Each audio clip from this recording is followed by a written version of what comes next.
কোন গণতান্ত্রিক প্রক্রিয়ায় ভোটের মধ্য দিয়ে কিন্তু আওয়ামী লীগের বাংলাদেশ থেকে পালাতে বাধ্য হয়নি।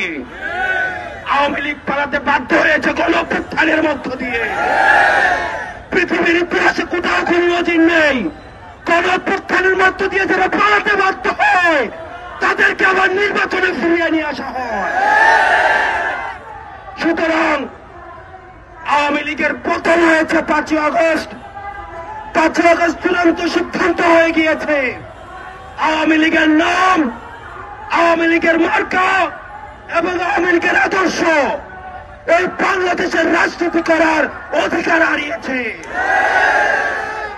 অন্তর্বর্তীকালীন সরকারের কাছে আহ্বান জানাবো, আমরা আপনাদের কাছে যে আশা করেছিলাম এখনো পর্যন্ত আপনাদের দৃশ্যমান কোন পদক্ষেপ আপনারা দেখতে পাইনি।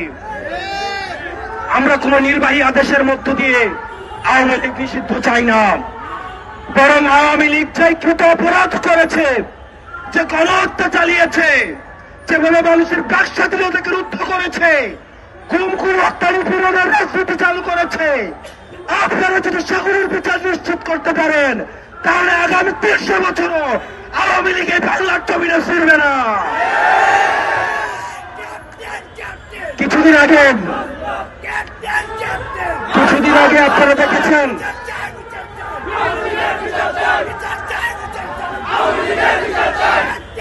কিছুদিন আগে দেখেছেন 10টা ফেরাউন, 10টা নমরুদকে যদি একসাথে করা হয় তাহলে একটা হাসিনা হবে না। হাসিনা 10টা ফেরাউনের থেকে ভয়ঙ্কর, 10টা নমরুদের থেকে ভয়ঙ্কর। এই বাংলার মাটিতে হাসনাত আব্দুল্লাহ যতদিন পর্যন্ত আছে, এনসিপির ব্যানার যতদিন পর্যন্ত আছে, কোন আওয়ামী লীগকে এই বাংলার জমিনে পুনর্বাসিত হইতে দেওয়া হবে না। আমরা অন্তর্বর্তীকালীন সরকারকে বলতে চাই, আপনারা দ্রুততম সময়ের মধ্যে আপনারা আওয়ামী লীগের নিবন্ধন বাতিল করতে হবে। আওয়ামী লীগকে বিচার প্রক্রিয়ার মধ্য দিয়ে আওয়ামী লীগ বিষয়ে আপনাদেরকে সিদ্ধান্ত নিতে হবে।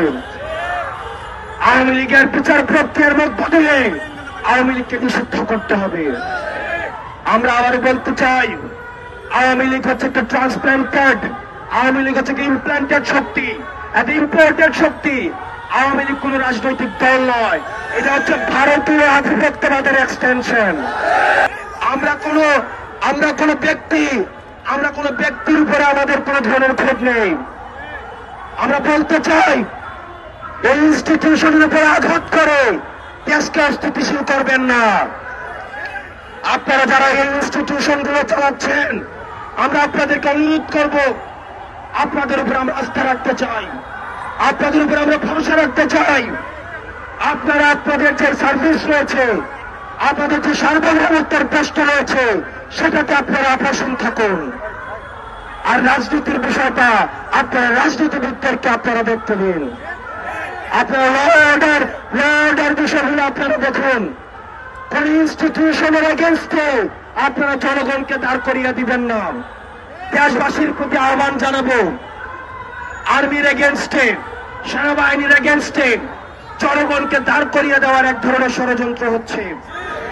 আমরা বলতে চাই, আমাদের অবস্থান সেনাবাহিনীর বিরুদ্ধে নয়, বরং সেনাবাহিনীকে দিয়ে আমাদের দেশে তাদেরকে অপব্যবহার করে কোন ষড়যন্ত্র যদি করতে চায়